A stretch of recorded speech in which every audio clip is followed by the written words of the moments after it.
The DKX motion system, it comes in two versions or two strokes. This is the 4-inch stroke version. There's also a 6-inch version as well. This product is specifically designed for high payload applications.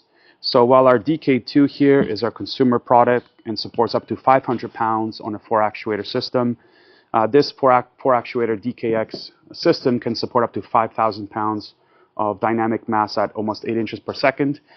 Similar to our consumer grade version here, the actuator body is basically CNC'd out of a solid piece of billet just like this, which includes the foot design here. And the internals are CNC'd out of solid steel, coated appropriately, and combined with the IGUS slider for years of maintenance-free use. Similar again to our DK2 motion system here.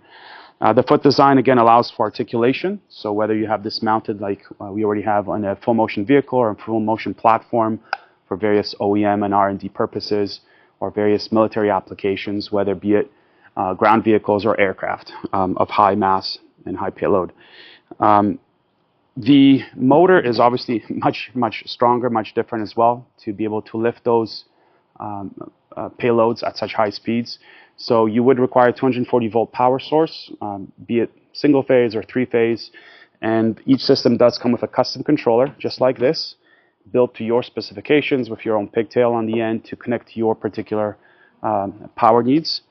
And it is a custom order, so it does take a bit longer for us to manufacture all these here in the United States and ship them out to you.